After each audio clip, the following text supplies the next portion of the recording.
não ser psicóloga clínica na escola me faz ser mais psicóloga educacional. Não é nem propriamente escolar, né? Mas acho que é educacional nesse sentido.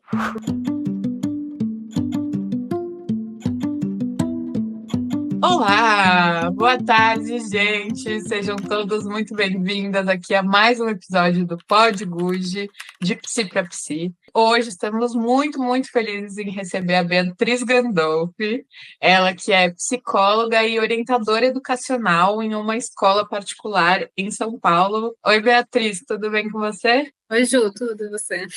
Tudo bem também. Olha, mais uma vez, muito obrigada mesmo por estar aqui hoje. E eu queria começar, assim, perguntando para você como que você ingressou nessa jornada de orientação educacional, porque a princípio não é uma das principais coisas que a gente vê na graduação ou que a gente tem contato. Queria saber como que você foi entrando nesse contexto. Bom, na verdade, por necessidade, ao longo lá da graduação, em algum momento eu precisava fazer algum estágio remunerado, alguma coisa assim, ou trabalhar efetivamente para pagar a graduação, e fui tentando vários espaços diferentes. Assim. Aí eu passei um tempo num estágio numa instituição para pessoas com deficiência intelectual, e depois vi que havia possibilidade de estagiar em escola, então tentei várias escolas. E uma dessas escolas é a escola que eu estou até hoje, tem um projeto que me interessou bastante, enfim. E o estágio especificamente era para trabalhar com orientação educacional.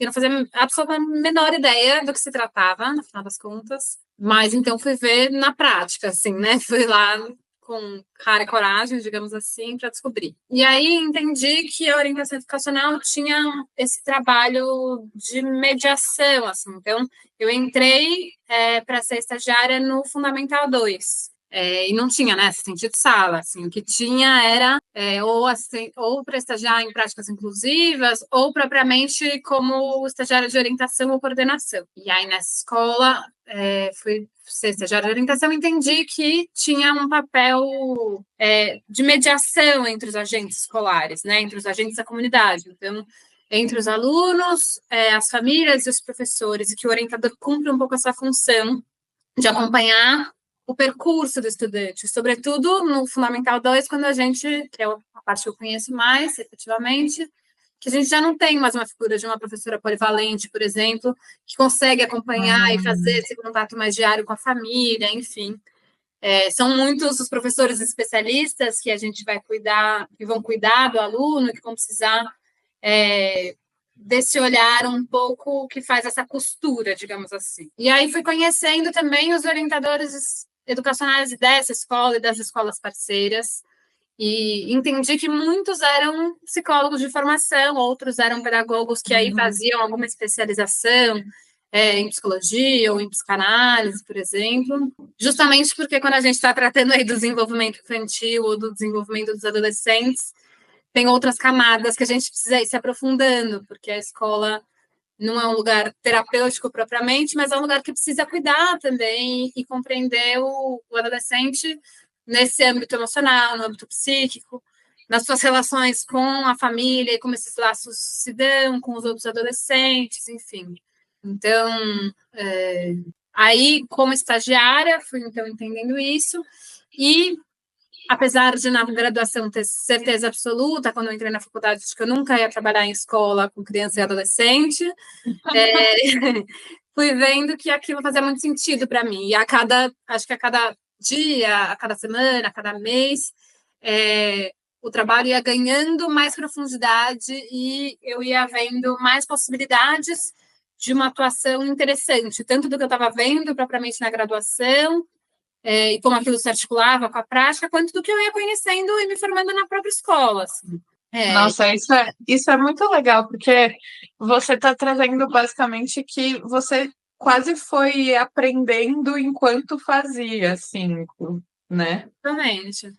Assim, muito eu precisei, como estou numa escola construtivista, né? Então, a princípio, parecia. Eu achava que ia ser o oposto, né? Que se eu me encantasse pela psicologia do desenvolvimento, então eu ia buscar uma área de atuação que trabalhasse nesse sentido. E foi um pouco um movimento contrário. Eu acho que foi o trabalho na prática, efetivamente na escola, no dia a dia, e de pensar a aprendizagem dos alunos e o processo de construção, né, de uma pessoa, estudante ali, nos seus diferentes âmbitos, enfim, que me fez ver sentido na psicologia do desenvolvimento e de ver que também só a psicologia do desenvolvimento não seria suficiente, que eu ia precisar também buscar outras abordagens que fossem me ajudar a entender efetivamente aspectos importantes ali do meu trabalho com os alunos. E aí acho que um pouco fui caminhando no sentido da psicanálise nesse sentido. Mas o fato fui ficando estagiária, aí me convidaram para virar assistente de orientação educacional, achei ótimo. E aí, já como assistente, fui, então, entendendo que a orientação educacional era um lugar de bastante admiração, assim, que quem eu conhecia que estava nessa função, eu fui aprendendo a confiar muito no trabalho, a ver que era um trabalho que quem se dedica a fazer de modo muito cuidadoso, de fato promove, pelo menos era o que eu via ali dos orientadores que eu acompanhava, né? Promovia Sim. diferenças na vida dos estudantes, promovia diferenças no clima do ambiente escolar. Acho que o trabalho educacional na escola que eu trabalho, justamente que é de onde eu conheço mais de perto, mas acho que em outras também, certamente, tem muito a ver com as relações entre os adolescentes, né? Assim, e nessa formação ética mesmo, longe da coisa cívica moral, assim, né? De escolas militares e tal, mas pelo contrário, assim, de poder refletir, poder tematizar muito como a gente se coloca no mundo, quem a gente quer ser, quem a gente está deixando de ser em algumas situações, como a gente quer se relacionar com os outros, como a gente pode se entender e procurar trabalhar as coisas que são complexas para a gente e poder criar e construir um ambiente que isso seja possível, porque muitas vezes a escola é um ambiente muito hostil, né, em algum lugar, assim, é difícil na cidade eles conseguirem ter tranquilidade de tomar, assim, determinados passos, determinadas decisões nesse sentido. Ei, você aí, tá gostando da entrevista? Não deixa de se inscrever no nosso canal, se inscreve no Spotify também, siga a gente lá nas redes sociais, @gudpsi, tá bom? Para você acompanhar tudo bem de pertinho. A gente tem boas novidades vindo por aí. Enfim, aí fiquei assistente de orientação por um tempo, acompanhei como assistente esse processo da escola na pandemia, e acho que isso fez muita diferença, porque foi muito angustiante, por um lado, mas, por outro, acho que foi um momento que a gente foi tematizando muito cada escolha que a escola tomava, porque a gente é muita gente, na época não tinha que decidir muitas coisas, mas a equipe de professores, a equipe gestora teve que tomar muitas decisões, e todas essas decisões ajudaram, pelo menos a quem acompanhava ali mais nesse apoio, a compreender a razão por trás de cada decisão. E aí a coisa ganha mais força, e aí a coisa ganha mais sentido, e aí o projeto fica evidente a consistência de um projeto de uma instituição, enfim. E acho que não é só um projeto de uma instituição, né? É algo que a gente leva como um projeto de país, quase, digamos. Não, mas como motriz também do nosso trabalho, seja lá onde a gente estiver. Sim. O trabalho que a gente faça. Mas é isso, de poder dar consistência e fundamentação para as coisas que a gente faz. E, enfim, e aí depois fui convidada a virar orientadora, a gente teve ali reorganizações da equipe, uma orientadora que era orientadora há muitos anos, foi trabalhar mais nesse lugar da supervisão, e aí virei orientadora, efetivamente no ano passado, então passei aí uns 5 ou 6 anos entre estagiária e assistente, e virei orientadora de uma turma de 8º ano no passado, Legal. E esse ano, daí, assumi outras turmas. Olha, muito incrível. Então, você já está há uns 7 anos, quase 8 aí, nesse percurso todo de orientação, né? E enquanto você ia falando, eu fui pensando assim, isso, né, que o seu trabalho também tá ali mediando esse desenvolvimento das crianças, dos adolescentes, e quase numa perspectiva de Paulo Freire, assim, imagino que ao estar em contato com isso, você vai se revendo muito também. Não sei como que é. Não, completamente. Assim, acho que cada conversa que a gente tem com os alunos, ou cada aula que a gente planeja a partir de uma determinada situação que aconteceu, porque a gente também faz ali aula de orientação educacional, faz a gente voltar a essas decisões. Acho que esse exemplo da pandemia é nesse sentido, sabe? Porque aí, a cada situação que você se vê dizendo alguma coisa ou fazendo determinadas perguntas para um aluno ou para uma família, a gente se vê pensando qual é o meu objetivo com essa pergunta, o que eu gostaria que ele pudesse refletir, o que eu gostaria que essa família percebesse que ainda não está percebendo. E que é isso, não é num lugar necessariamente de cobrança, sabe? Do tipo, olha, outro dia eu estava lá na aula da pós-graduação e a gente estava dizendo um pouco isso, né? Tipo, a gente estava discutindo um caso e era, sei lá, o fulano que deu tem um nome isso, né? Deu um tapinha assim na cabeça, um pedala no outro, sei lá como é que chama isso. E aí a questão era, bom, como você interviria? Como que a professora deveria intervir ou não? A gente fala para a família ou não fala? E a pergunta por trás é sempre assim, bom, qual é o objetivo? Eu vou só virar para a família e falar, ó, seu filho foi agressivo, hein? Cuida aí. Ou eu vou chamar para conversar e dizer, olha, eu já tive essa conversa, a gente fez essa reflexão, a gente sentou junto com outro colega uma vez para ele ouvir como outro colega se sente, e a partir disso ele conseguiu perceber isso, isso, isso, mas ainda está difícil conseguir se controlar quando está muito irritado ou nervoso. Ainda tem uma coisa de, sei lá, perceber e ele percebe ou ela percebe que tem a ver com poder chamar um pouco a atenção dos amigos e fazer meio graça, que é isso que os amigos valorizam. A gente chama a família para ser parceira e para pensar o processo, e a gente chama para cobrar. A gente faz determinadas perguntas para um aluno só para dar bronca e falar, bom, então tá bom, uma advertência aqui para você, boa sorte.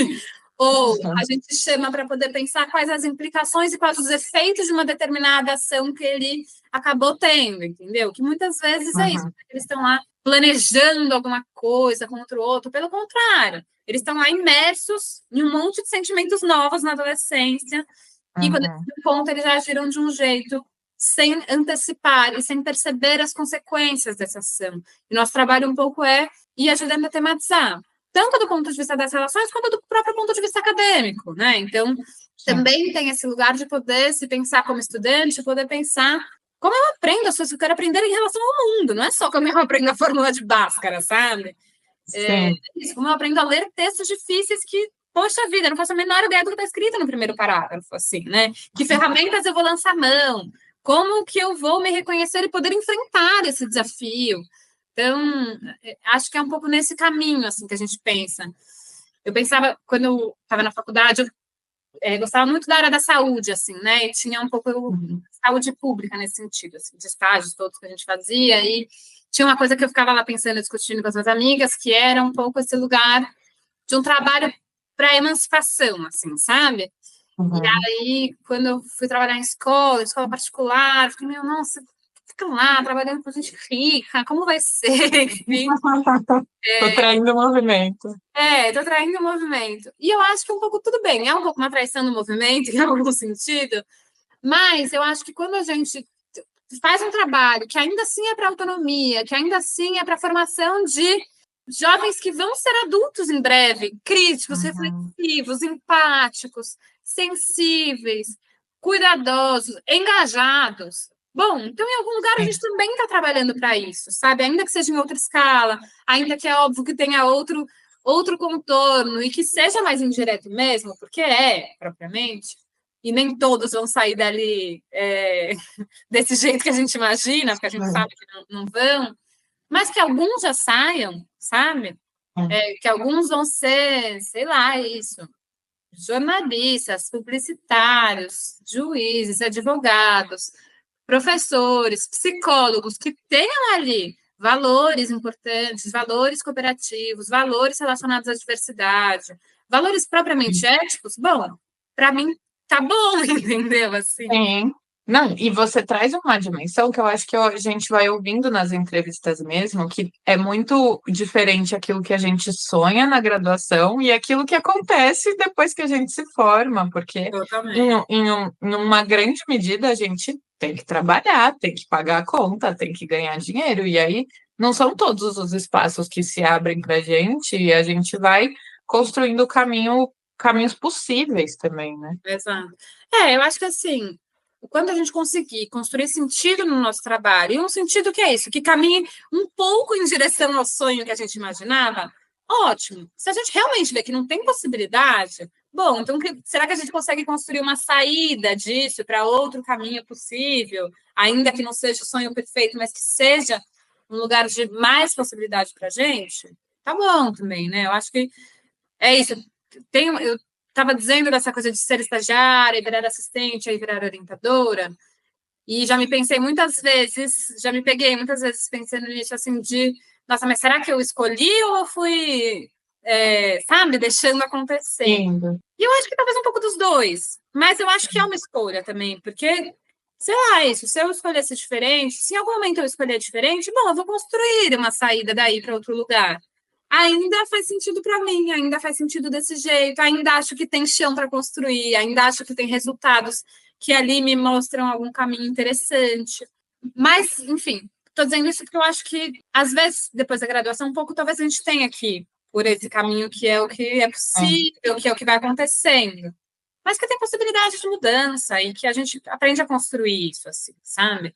Acho que quando a gente conseguir fazer escolhas conscientes, tanto de olhar e falar, nossa, vou refazer a rota, quanto de, não, aqui tá bom para mim, por mais que tenha ido acontecendo, mas tá bom, também tá. Ou também bom, é essa opção que eu tenho. Qual sentido eu posso construir nessa opção que eu tenho, né? Tem que ver se dá para construir, né? Assim, acho que tem também, assim, o quanto dá e ver se aquele espaço serve ou não nesse sentido. Mas acho que é possível, assim, claro. Tem lugares mais insalubres, né? Mais complexos, que aí é de sobreviver mesmo e poder sair dali e ir para outro lugar. E às vezes a gente precisa estar porque é o que a gente tem. Mas a gente precisa poder, eu acho que é isso, tomar consciência, sabe, dos nossos processos e perceber que, bom, é o que faz sentido pra gente. O que faz sentido pra gente não necessariamente vai fazer sentido para todo mundo. E que às vezes as pessoas também não vão entender aquilo do jeito que a gente entende, na profundidade que aquilo tem para nós, enfim, e tudo bem. E dizendo isso do sentido, né? Você foi dizendo que, inclusive, nem tinha um sentido tão grande a priori, e o sentido foi se aprofundando com o passar dos anos. E você disse que agora você está como orientadora do 8º ano, né? Agora do Do, 7º e 9º, na verdade. Mas do agora. 52, né? Como que isso foi se aprofundando? Você tem histórias que te marcaram muito, que te transformaram muito? Eu acho que isso foi ganhando profundidade na medida mesmo desse processo, de estagiária para assistente, para orientadora, e de ir assumindo determinadas responsabilidades e determinados riscos nesse processo, sabe? Porque eu acho que lembro de, sei lá, eu ficava, quando estagiária, apesar de eu, enfim, conseguir cuidar ali das coisas, eu ficava muito nervosa cada vez que eu tinha que substituir uma aula, por exemplo. Eu ficava, ai meu Deus, não vai dar Ah, certo, eu não vou saber cuidar dessa gente, gerenciar. Aí você vai fazendo, aí você aprende a fazer, aí você percebe que aquilo, sei lá, que um determinado jeito que você cuidou, conduziu de uma coisa não foi tão bom, e aí você aprende a antecipar e planejar melhor algumas coisas. Aí é isso, passei a pedir, falar, nossa, posso dar uma sequência de aulas de orientação educacional? E que e aí legal. fui combinando com as orientadoras que eu trabalhava, e elas, muito maravilhosas, foram me formando junto no caminho, e dando dicas, e pensando junto. Às vezes dava certo e às vezes não, né? Tinha várias aulas que eu saía e falava, nossa, foi um horror, foi um desastre o que eu planejei. Elas falavam, calma, vamos ver junto qual era o planejamento, aonde não deu certo, e aí você passa e vai refazendo. E eu acho que isso em todas as funções desse trabalho, assim. Então, se num primeiro momento para mim era difícil, sei lá, dar aula de orientação educacional e ter determinadas conversas mais delicadas com os alunos, fui observando muito e aprendendo a fazer. Acho que no primeiro momento eu meio copiava o modelo de outras pessoas, eu fazia, usava as mesmas expressões, sabe, o mesmo jeito, e fui um pouco deixando mais aquilo, mais a minha cara, mais um jeito que eu falo e tal. Acho que atender família é um pouco a mesma coisa. Eu passava mal, falava, nossa, meu Deus, não vou saber dizer, se a família não concordar comigo, se eles forem grosseiros, o que vai acontecer? E aí você vai vendo que não, que tem um monte de família parceira, tem um monte de família que pensa junto, que tem família que discorda, que a reunião vai ser discordar e que o sucesso da reunião não está em chegar no mesmo consenso propriamente, mas Que tem a ver legal. quando a gente saiu do lugar que a gente estava inicialmente. A gente aprende que, sei lá, reunião de famílias com todas as famílias. Passava mal também, falava, não vou saber me expressar. Eu sei as coisas que eu faço, mas está dentro da minha cabeça. E aí você aprende que, bom, na medida em que você sabe muito do seu trabalho, você sabe sim dizer daquilo, você sabe dizer, e aí acho que tem a ver com o que a gente estava conversando no começo. Você sabe dizer as razões pelas quais você tomou determinadas decisões, mesmo que tenham sido decisões erradas. Às vezes a gente revê a decisão errada dizendo, é isso, nossa, eu tinha pensado numa coisa, mas eu não pensei nessa outra. Então, é verdade, eu errei. Não foi uma boa decisão, e não foi uma boa decisão porque a consequência foi essa, eu não tinha conseguido antecipar essa consequência. E aí você refaz o caminho ali. Mas que tem a ver com essa apropriação de um trabalho que faz sentido, que você faz com consciência e com um pouco autonomia nesse sentido de sei explicar exatamente, porque não é autonomia que eu invento da minha cabeça, entendeu? Tem um lugar de um projeto institucional. E aí, acho que quando você acredita no que você está fazendo, acho que é isso. Quando você acredita no trabalho que você está fazendo e você percebe que tem sentido aquela proposta e que é um sentido que não é um sentido mercadológico, entendeu? Não é que você faz porque é assim, porque o mercado quer, que a produção não sei o que, não sei o que lá. É isso. Para vender, para lotar a escola de alunos. A família dizer, a gente vai fazer assim porque é melhor para as crianças.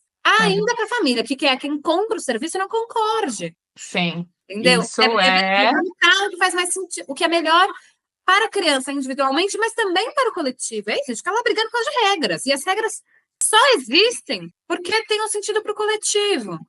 É isso, não tem nenhuma regra lá que é assim, precisava ir na minha escola, quando eu estudei, 1000 anos atrás, tinha que ir de tênis e meia branca. Por quê? Sei lá, ninguém nunca soube me explicar. Agora, por que a gente precisa lanchar todos no mesmo horário e precisa estar pontualmente de volta à aula? Bom, porque senão a aula não começa, porque senão as pessoas não conseguem aprender. Aí as regras vão também fazendo sentido, aí você tem por que bancá-las, assim, né? Você tem por que comprar a briga, digamos assim, né? É um termo ruim, mas é um pouco isso, hein? Então,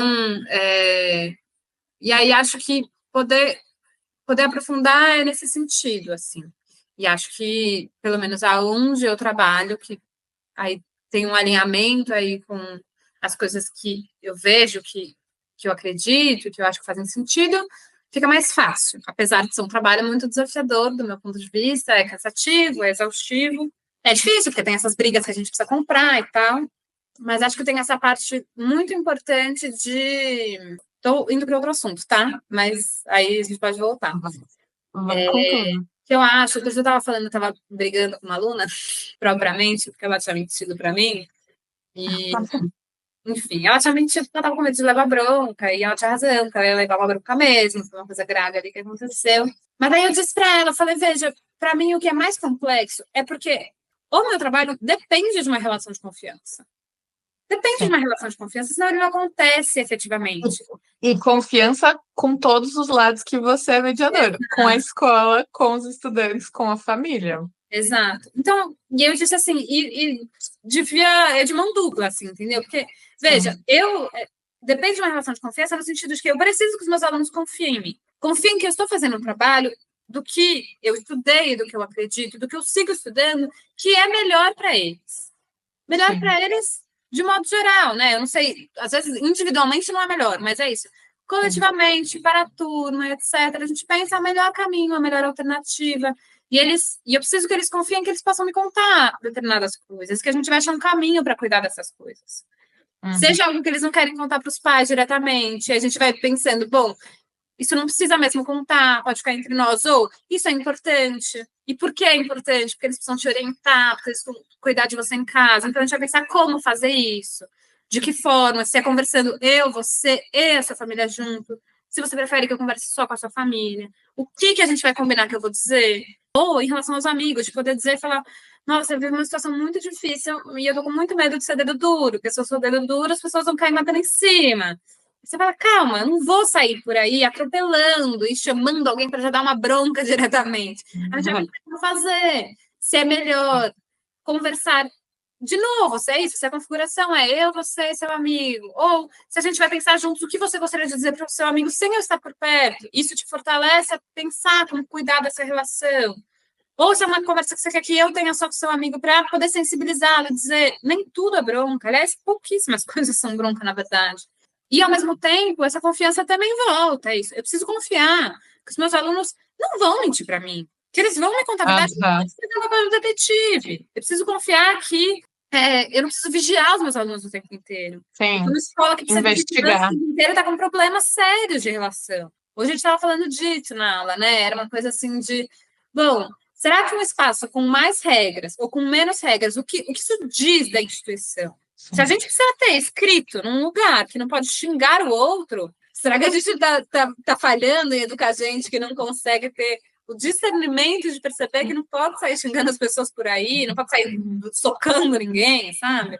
Agora, verdade, algumas regras a gente precisa ter. Quais são elas? De que forma que dá para pensar uma construção maior com participação dos alunos? Acho que a gente ainda está trabalhando nisso, sabe? É isso, estava fazendo uma pesquisa lá com os alunos, e a gente estava vendo os resultados hoje, eu e eles. E era isso, assim. Os alunos conhecem as regras da escola? Sim, todo mundo conhece. Os alunos seguem as regras da escola? Mais ou menos. Os alunos participam da mudança de regras? Quase nenhuma regra eles participam efetivamente. Então, é algo que a gente precisa olhar e pensar. Onde está a participação deles? Porque se não fizer sentido para eles, eles não vão seguir mesmo, assim, né? Não adianta só ficar na falação, né? É importante porque blá, blá, blá, blá. Às vezes sim, às vezes não.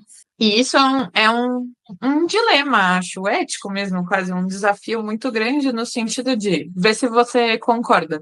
De que a gente, um dos objetivos dos horizontes é trazer essa maior participação deles, porque historicamente as escolas não, os alunos ficar quieto e abaixar a cabeça e obedecer regra. Minha escola também era bem esse tipo. E não é essa a proposta, especialmente da escola que você está. Ao mesmo tempo que é isso, deixá-los, eu não sei que palavra usar, porque não é livres demais, mas você está trazendo assim quando você diz assim, a gente está tentando pensar o que é melhor para vocês, é de uma proteção também que a infância e a adolescência precisam dessa proteção. Tem coisas que não são negociáveis, entendeu? É isso, tem coisa que não é negociável, não é negociável. A gente não vai abrir discussão para determinadas regras. A regra é essa que é proposta e vai ser assim. Esteja ela escrita ou não, esteja ela só na concepção de todo mundo da escola, de todos os adultos, enfim. Mas é isso, eles também acham, apesar de não ser uma escola que só precisa ir de tênis branco e meia branca, não pode usar boné, não sei o que lá. Porque tem umas escolas, umas regras que fazem nenhum sentido. Eles acham que tem muita regra, entendeu? É isso. Entendi. Outro dia a gente estava lá discutindo, que é um pouco chato essa parte, mas sei lá, a gente está lá dizendo que eles podem ficar mascando chiclete na sala. E eles ficam indignados, que não pode mascar chiclete na sala, que sei lá o quê. Aí eu tava pensando, por que não podia mesmo? Porque um pouco eu só pedia pra jogar fora porque me incomodava a pessoa mascando chiclete, lá dando bala, e aquela pessoa parecendo mastigando capim, uma coisa horrorosa. Me dá muita aflição. Mas um pouco tinha a ver com isso, assim, veja, faz mal para o estômago ficar mascando chiclete o tempo inteiro. O tempo inteiro. Ele fala, tudo bem. Mas, Bia, se eu mastigar chiclete e jogar fora rapidinho depois que sair o gosto, sabe? Poderia ser. O problema é que se você masca chiclete e seu gosto acaba agora, e o do fulano logo em seguida, do fulano logo em seguida, do outro ciclano logo em seguida, da décima, vai levantar a cada 1 minuto para jogar fora o chiclete. Uhum. E aí acabou a aula. Uhum. E se você não levantar, você vai botar o seu chiclete embaixo da mesa. Que também é um clássico. E, ao mesmo tempo, tem essa coisa de ficar mascando chiclete, fazendo um baita barulho que atrapalha. A gente tem 1 milhão de alunos com diagnóstico de déficit de atenção agora. Questionável também, tá? Assim, acho que tem muitas coisas para a gente pensar sobre isso. Acho que tem um monte de diagnóstico que a gente poderia investigar melhor e, enfim, não ia ser exatamente isso. Mas é fato que as questões atencionais estão mais complexas para todo mundo. Para nós adultos. Exato. E se está mais complexo para todo mundo, bom, a gente tem que cuidar um pouco desse espaço. Eu passava mal com gente mastigando, chupando pirulito do meu lado na sala de aula. Eu não conseguia saber o que estava acontecendo, assim, sabe? Enfim, então é isso. Mas também é uma regra que dá para pensar. Tipo, isso não é a regra mais importante do mundo inteiro, entendeu? Assim, dá para pensar, sei lá, vai discutir lá no Grêmio, vamos ver, sabe? Mas, enfim, agora, o que eu ia dizer, também mudando de assunto, né? Mas que a gente está falando da coisa da graduação, de como a gente vai indo para esse caminho, e fico lembrando muito dessa coisa de fazer estágio, de procurar estágio em determinada época. E é isso, é sempre estágio para psicólogo na escola, estudante de psicologia na escola, esse é assistente de sala, esse é auxiliar de sala. Tipo, 90%. Sim. Quando não é isso, é para ser estagiário ou assistente de práticas inclusivas. Tipo, é isso, assim. E isso me dava um pouco de aflição, Quer dizer, na época do estágio propriamente, não, porque ela falou, bom, tá bom, fazer estágio, ok. Na medida que eu fui seguindo no estágio e fui vendo que eu talvez gostaria de continuar na escola, de que aquilo fazia sentido para mim, aí eu fiquei pensando, bom, se eu fosse estagiária de sala, eu não ia poder assumir sala. Porque psicólogo, Sim. na maior parte das escolas, acho que quase todos, a gente não pode assumir sala. Então você não vai virar professora propriamente. Bom, vou virar o quê? Aí você vai Sim. ver isso, esse auxiliar de práticas inclusivas, que é muito interessante, porque aí é um lugar também bastante potente, né, de psicólogo, assim, acho que a gente tem uma formação que, de fato, ajuda muito o restante da equipe, assim, acho que poder ocupar o lugar de quem trabalha com as práticas inclusivas, sobretudo de quem forma a equipe para trabalhar com práticas inclusivas, que é isso, não é quem vai ser o AT propriamente de um aluno com deficiência, mas nem quem vai, fazer uma sala de alunos que seriam alunos dessa dita inclusão, digamos assim. Sala especial, tenebroso. Não nesse sentido, mas que é de quem está lá fazendo essa costura para Legal. formar pessoas que a gente ainda tem, de fato, muita dificuldade de trabalhar com essas tantas adaptações, né? Assim, eu consegui entender o que é possível, importante e potente para um determinado aluno, que é diferente do para o outro, né? Não dá para, sei lá, na escola, nossos alunos com síndrome de Down. Às vezes eles estavam na mesma série, cada um tinha um material, porque não tem aluno, os alunos com síndrome de Down têm esse material. Os que estão dentro do espectro autista têm esse material. Não é verdade. Só conhecer o aluno e tal. Então, acho que trabalhar em práticas inclusivas também é um lugar bastante potente do psicólogo, me parece, assim, né? Mas eu fiquei muito encantada, assim, por essa possibilidade de a gente ter essa formação que a gente vai construindo aí, tanto com a graduação, com a pós-graduação, com os cursos que a gente vai fazendo, com as palestras que a gente assiste, com as questões que a gente se faz na nossa roda de amigos psicólogos e tal, neste lugar de quem está nessa mediação entre tantos agentes, sabe? Sim.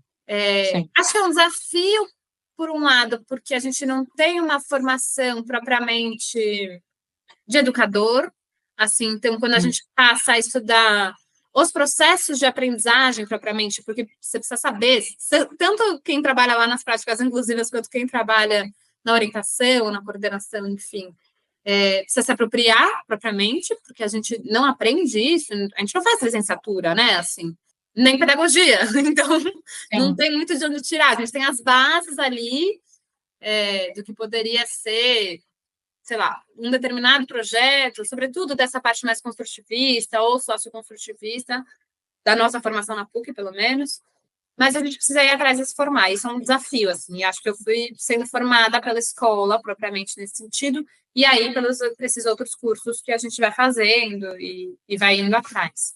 Mas essa parte é um desafio. Por outro lado, eu acho que a gente consegue traçar perspectivas, assim, desse âmbito um pouco mais amplo, sabe? De fato, dessa construção psíquica, de fato, das relações, de fato, sei lá, vem muito, assim, desse estudo da psicologia social, que a gente se dedicou muito ao longo da graduação, e isso vai voltando e vai reverberando. Complementando. Mas que não seja o foco, é isso, assim, tipo, não é o foco do meu trabalho, sabe, assim, mas eu percebo que quando, em determinadas conversas, em determinadas intervenções, em determinadas discussões que a gente tem, que ainda é isso, a gente não vai discutir necessariamente um aluno, a gente vai discutir, nossa, o que está acontecendo que este grupo especificamente está vivendo isso? O que está acontecendo? A gente percebe que essa geração, assim, né, esse segmento desses últimos 3 anos está vivendo uma coisa que antes a gente não via tanto e tal. E aí a gente passa a usar e se referenciar por esses fundamentos que a gente, em alguma medida, estudou, assim, né? Óbvio, não é com a mesma profundidade, aí acho que a gente tem que ir atrás, voltar, estudar, né? Mas aqui não está com você. Estudo eterno. Você tem um pouco de onde tirar, assim, sabe? Você sabe um pouco que caminho traçar para ir atrás. Acho que é um pouco essa perspectiva. Não é que eu lembro de tudo, aliás, não lembro de nada, minha memória está horrível, mas eu consigo pensar, sabe? Que caminho, por onde eu posso ir, quem eu consigo procurar, quais são as referências que eu posso buscar. E acho que poder ter isso, acho que é muito interessante. Não consigo muito dizer isso do meu trabalho propriamente, mas eu vendo outros orientadores, sabe assim? Os orientadores outros com quem eu trabalho, Aí eu olho e falo, nossa, olha que importante isso, assim, sabe? Que importante essa referência que essa pessoa tem. E Que você tem também, conheço outros orientadores que têm outras formações e são maravilhosos, maravilhosos.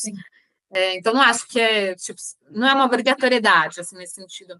Mas eu acho interessante poder ter pelo menos um na equipe, assim, acho que traz um olhar importante, assim, sabe? Crucial nesse sentido. sim. E que é isso, né? Não sei se, pelo que você foi falando, se é mais ou menos isso que você acha de que o lugar da psicologia dentro da escola também está se ampliando e se consolidando a cada dia que passa, assim, não é muito dado ainda, né? Não é, mas, quer dizer, do que eu conheço, mas eu também acho que tem muitas outras coisas que eu não conheço e que podem ser lugares potentes, assim, sabe?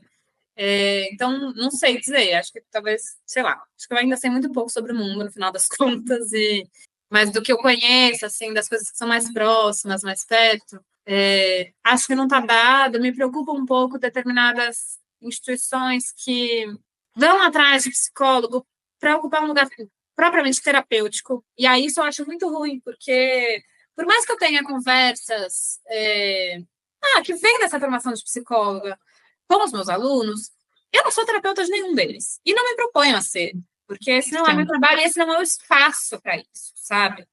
A gente precisa achar outras formas, outras instituições, enfim. Me parece que é isso, é para além daquele ambiente, porque a gente, volto a dizer, né, as pessoas ficam achando tanto do ponto de vista político, propriamente, quanto desse outro aspecto mais geral, desse lugar de neutralidade que não existe, assim. E não dá, quando eu estou lá, eu estou agindo em função de uma instituição, estou agindo em função de uma preocupação de um adulto que preciso falar com a família, com as coisas que aparecem. Claro, vou pensar como fazer isso, óbvio, mas assim, existe um ponto de vista, assim, sabe? Isso. E a partir de valores também, exato, né? de valores institucionais. Acho que essa é a perspectiva, porque é óbvio, né? Também na clínica ninguém vai ser neutro, mas é isso, tem uma representação institucional e não dá muito para passar por cima disso propriamente. Isso acho que é em várias instituições. E a escola não deixa de ser uma delas. E precisa também, acho que, haver essa delicadeza, sabe? De olhar e falar, se a escola não é um espaço terapêutico, a escola é um espaço de todo mundo. Então, a gente vai conseguir oferecer contornos, a gente vai conseguir ter um olhar mais cuidadoso e humanizado. Ainda assim, é um espaço de todo mundo e precisa ser. Porque é isso, acho que tem escolas que tem essa procura, assim, né? Então, não sei também como foi esse trabalho, não faço a menor ideia, não li nenhuma pesquisa, não ouvi nada sobre isso. Mas que nem teve um movimento recentemente no município de São Paulo, né? Vamos contratar, sei lá, quantos mil psicólogos para botar nas escolas municipais para ficar atendendo o aluno. Como se atender o aluno fosse resolver problemas institucionais que adoecem o aluno, sabe? Exatamente. Olhar para a instituição desse ponto de vista, e falar, que raios que a gente está fazendo? Que será que está gerando isso? O que a gente pode fazer diferente? E não é ficar cuidando de um aluno como se aquele sofrimento individual dele não tivesse a ver com a vida que ele vive na escola, na família, no bairro, no território, sabe? Então, isso me preocupa muito, assim, mesmo. Isso eu acho um lugar bem esquisito de psicólogo na escola. Porque, em certa medida, isso culpabiliza o próprio aluno pelo sofrimento que ele está tendo e quase que conserta ele essa terapia nesse lugar de adaptação mesmo, de consertar aquele indivíduo para se adaptar à instituição e não o contrário, né? Exato. Repensar a instituição. E que eu acho que é isso. Bom, enfim, não sei como funciona exatamente isso, nunca acompanhei de perto, pode ser que seja bom. Sei que tem também outros trabalhos, isso, tipo, da rede pública propriamente, que aí é isso, vão atrás de psicólogos para não necessariamente atender os alunos, aí pode ser um pouco mais interessante, que aí é num lugar mais de, sei lá, consultoria, assessoria, no sentido de poder pensar determinadas dinâmicas e situações, e aí vão fazer a instituição se debruçar sobre aquelas questões daqueles alunos, daquele grupo, etc. Aí pode ser interessante.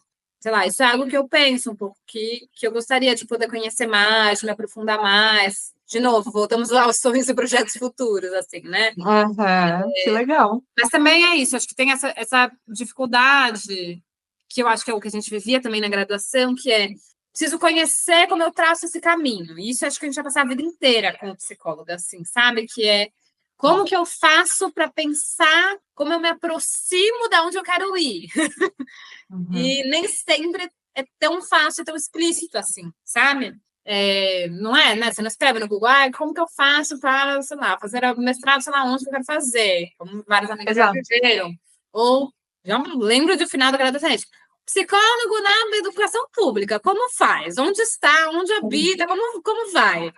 Porque os concursos não são para psicólogo propriamente, ou se são concursos aí que você faz o concurso, sei lá, para a prefeitura e você pode ir para educação, para a saúde, você não sabe exatamente para onde você vai. Então, esse caminho é tortuoso. Acho que, claro, dá para conhecer mais, e conhecendo mais, você sabe mais por onde ir, assim.